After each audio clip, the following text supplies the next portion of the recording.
while I was there,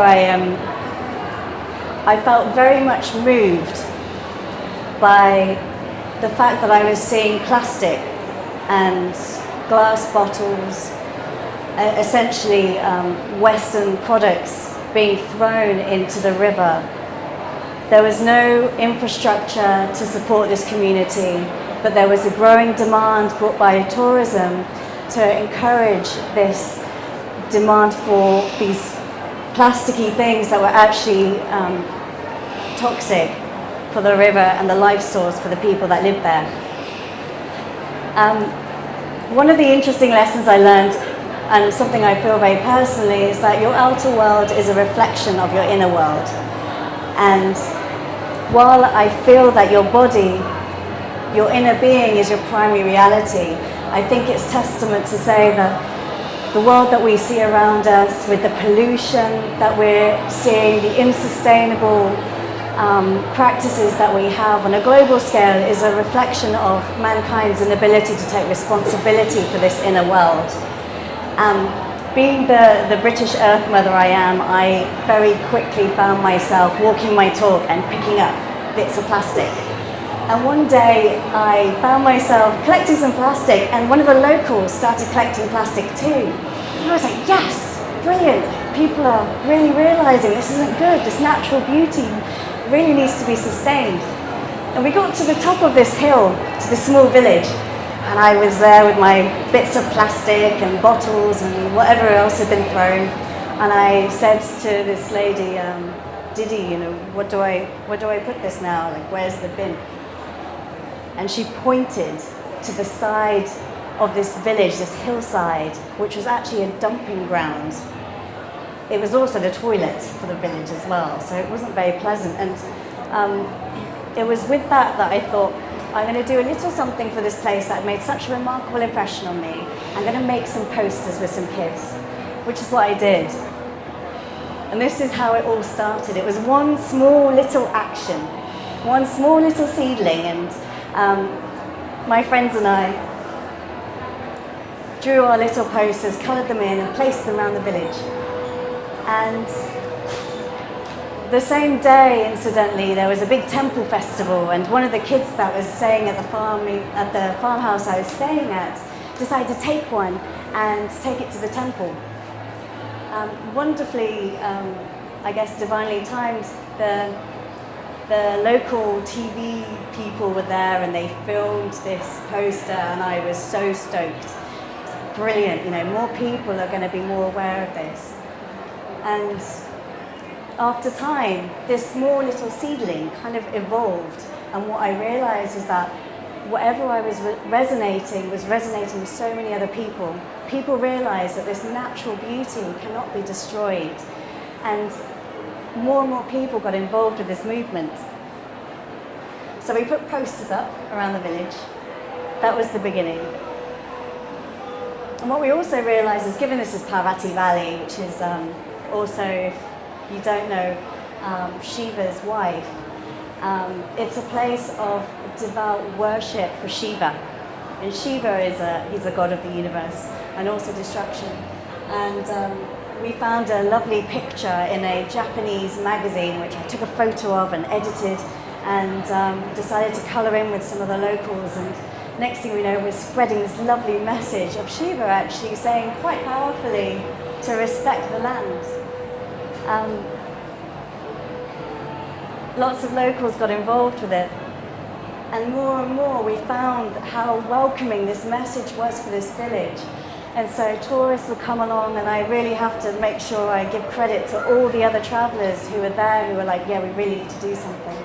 And so we all just started collectively spreading a little good message around the village.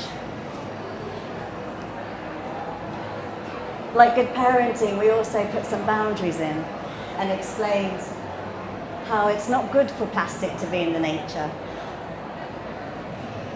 And some heartfelt messages. Now, one thing that was really beautiful about this project was that we all were walking our talk.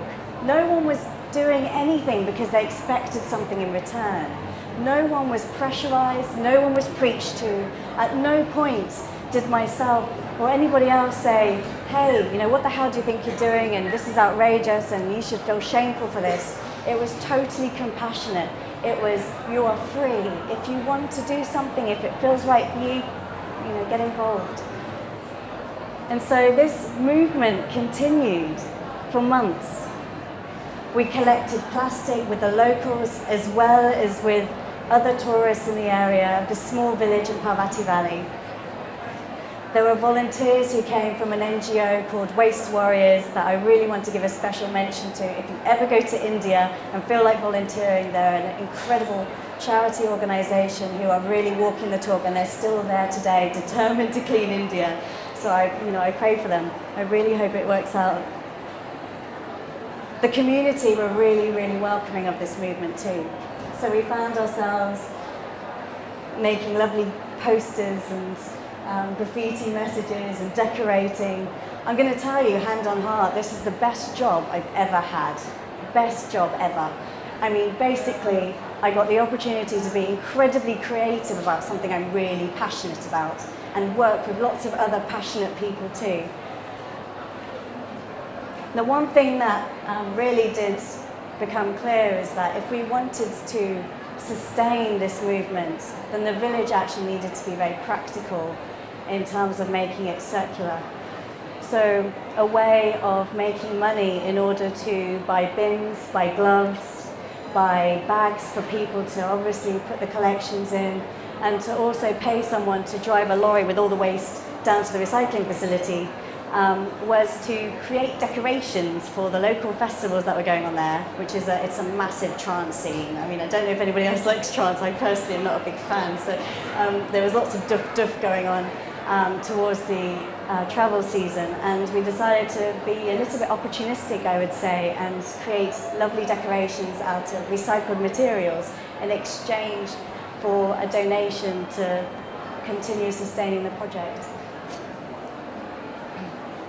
This is me in my element. I hadn't slept. I think I'd stayed up pretty much all night to make this decoration that I'm holding in my hand. I think you can see on the look of my face that despite I hadn't slept a wink, I was pretty content with the work I was doing. As were the other volunteers who were a part of this, and we really co-created something. It was so remarkable. This is the chill out area that we decided to create at one of the trance festivals. Now, admittedly, it's very, very neon, and we really did kind of work with whatever materials that we had to hand and that were donated to us. And it was really wonderful because we had people from all around the world who wanted to participate in this. We gave away water for people to refill their bottles.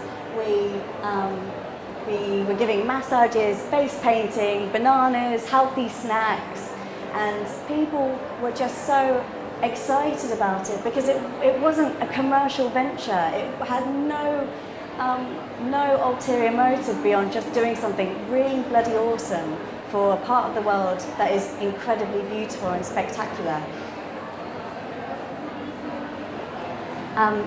What made this project incredibly remarkable was the commitment that people had to the cause.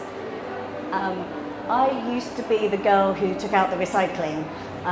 Incredible sensitivity to smell, and I really had to transcend that one as I got my hands dirty and picked up so much grubby stuff in order to ensure that we were doing what was right in the area, separating the plastic and the glass so that it can be taken to the recycling facilities and making a bit more money to support the project. Now, what was really important, we realised, was to ensure that despite the movement of people, me included, my visa ran out, I had to leave the country. Despite that, it was really, really important that people just were informed and educated, because it wasn't as if people didn't know, or it wasn't as if people knew and were deliberately causing this damage and destruction. It was just that they weren't aware. India, once upon a time, was a place where people would drink chai out of clay cups and throw them on the floor because it's sustainable and organic. They would eat out of banana leaves. again, like, it's very natural just to throw that on the floor because it is nature, it's fine, it's not going to cause destruction. Unfortunately, this behaviour is maintained, but it's with products that are actually causing a lot of damage in the area. And so we spent some time with some children working in a school, really empowering them by giving the first bin that we got from the project to the kids, which they really enthusiastically painted and decorated. You can see with the handprints as well, like giving them a stakeholder in something that's so important, so valuable for their future. Now this river, Parvati Valley River, Parvati River, is the life force for so many people in this area. This river is getting polluted. I mean, this is something that isn't an issue just for Parvati Valley in India. We all are very, very aware of the fact that this pollution that is happening in our environment is global. On a micro level, this was within my remit of doing something amongst the other travellers who were there. And it's so, so important for us to ensure that we're looking after nature and supporting what is so, so valuable and our life source.